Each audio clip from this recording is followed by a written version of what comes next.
ไปเที่ยวกันไหมจะไปก็รีบไปพี่และสบายเดี๋ยวพี่พาไปกินตับเอาละเนาะก็สวัสดีท่านผู้ชมทุกคนเลยนะมื้อนี้ก็มาพบกับแซนแนล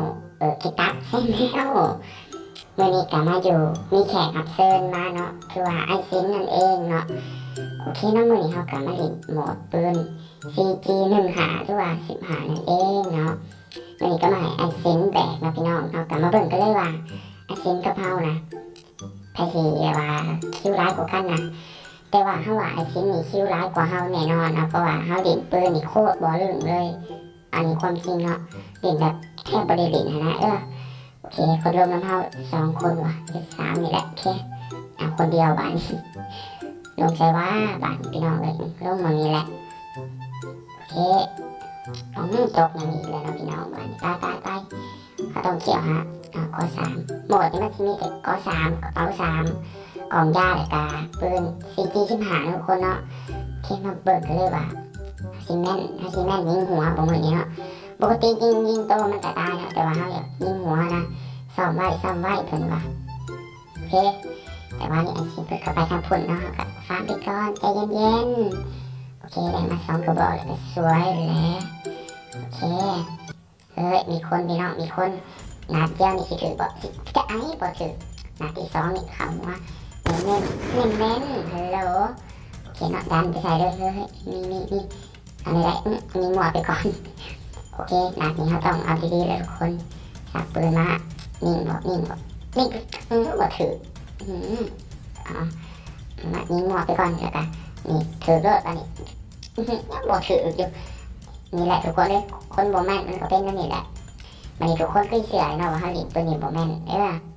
มาไปซ้ำหมูมันก่อนโอเคจังหวะนี้โดดไปยิงเอาหมูไปก่อน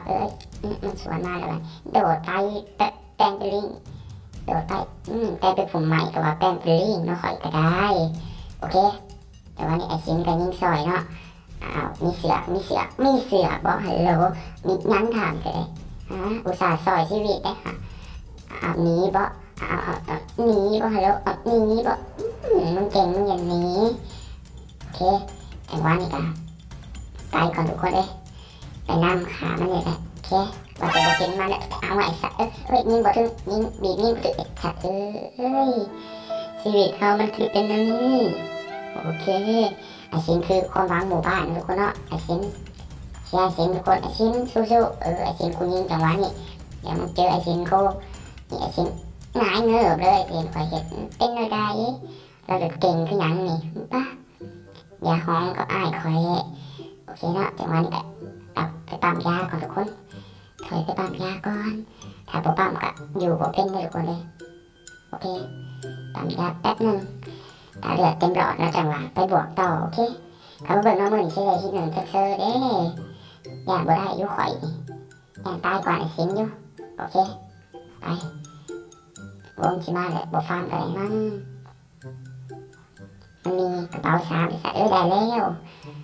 โอเคไปกันเรื่อยๆทุกคนกับบ่ฮู้ว่าสิพากยังไงเดี๋ยวนี้พากไปเบิดแล้วข่อยก็ได้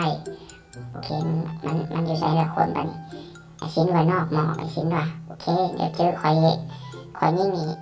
บ่เป็นเลยปืนนี่การนั่นแหละทุกคนที่เขาเล่นปืนนี่บ่แม่นมันก็ต้องยอมรับความจริงเนาะแต่ว่ารู้สึกว่ามีคนเลยรู้สึกว่ามีคนแล่นมาเลยนะเขาบอกบ่มีผิดนัดนี้บ่ถือยิงไปก่อนหมอเอาไปแดกทุกคนที่เอ็มมันลาดข่อยโอเคเนาะเหลือ6คนแล้วฮะก็คิวไปได้2นะโอ้โหแบบนี้มันยังบ่จืดจ้าโอเคชิวไปใจเย็นๆทุกคนเนาะอีกเกมบ่ต้องหัวหอนน้ำมันแต่ว่านี่ไอซินก็ซักปืนนี่มันเห็นคนบ่นั่นนะไอซินก็ซักปืนขึ้นมานี่มีรถคนพี่น้องเลยมาสิยิงหัวให้เบิ่งด้วยยิงผิดครั้งนี้ของเป็นบีบยิงเนาะนิ่งบ่ถือเป็นอะไรวะปืนอยู่วะโอ้ยขออุกใจบีบยิงผิดอีกแล้วโอ้ยทางขาไอ้ซินขอเอาไปแล้วศพหนึ่งหลายศพไปแล้วผมเป็นศพ1เลยโอเค เอาทางเทิงนี่เอาเรือตัวเดียวจังหวะนี่นะไอ้สินก็ปล่อยไปสิได้นะตัวเดียวนี่แต่ว่าต้องเป็นไอ้สินอยู่แล้วเพราะว่าลิงปืนนี่บ่ลื่นทุกคนเลยถ้าสไนด์เลยมาแล้วมาเดี๋ยวยิงบ่ถึกยิงบ่ถึกเอาไหมยิงบ่ถึกโอ้โหก็คือกาดวะเอาไหมเด้อทุกคนหนักนี่แหละเอาไปใส่โอ้โหแต่ทีหนึ่งเลยโอเคนะทุกคนเนาะมาต่อเกมที่2กันเลยโอเคเกมนี้ให้สินให้ฮอนแบบพาลงเนาะก็ลงยังก็ว่าซื้อเลยซื้อนะมีมาสกี้ดิเกมสิ3 ปียังบ่อะไรอยู่บ่แม่น3 ปีดิเกมปี1ก็ยังบ่เจอฮอดเมืองอยู่ค่อยไปคนละอกใจเลยเกมเนี่ยก็ลงทุกคนเนาะถ้าลงกันเดียวกันเครื่องมันสิน้อยโอเคฟาร์มไปเจอกระเป๋า3นะได้เด็ดโอเคเก็บปืนมาขอ3รู้สึกว่าเพื่อนนี่สิมีคนสักปืนมาโดดยิงจังหวะนี้แนวไหนแตกบ่แตกนอนก็แตกก็ว่าเนี่ยนอนนี่เงานอนอยู่นอนแบบมาอีกเกมไปนอนสิโอเคดูดของเขาต้องเขี่ยออกจากนี่นะเพราะว่าจะนำหมูมันมาโอเคจัดไปพี่น้องจัดไปมันยิงไปแล้วนะไอ้สินมาซอยไอ้สินทำบ่ไหวเลยเว้ยโอเคเนาะจังหวะนี้แม่บ่เห็นมันเดี๋ยวมันไปพุ่นละมันไปเบิ่งพุ่นแล้ว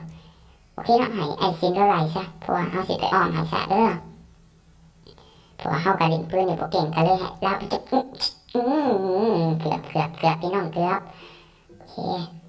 ไปกันต่อพี่น้องเลยโอเคไปใส่ระบาดนี่โอ้ยคนเบิดแล้วคืนนี้ทางเทิงมียิงกันเนาะเทิงภูมียิงกันเนาะโอเคเดี๋ยวเจอกูไอ้สินมาไว้เนี่ยไอ้สินโอเคเนาะเดี๋ยวเนี่ยหาก่อนคือบ่เห็นว่านี่ไอ้สินแหลนไปแล้วนำก้นแล้วไปแล้วพี่น้องเลยไอ้สินนี่เขาบอกแม่นได้ปืนนี่ไปเบิ่งคลิปอะไรแล้วยิงแม่นได้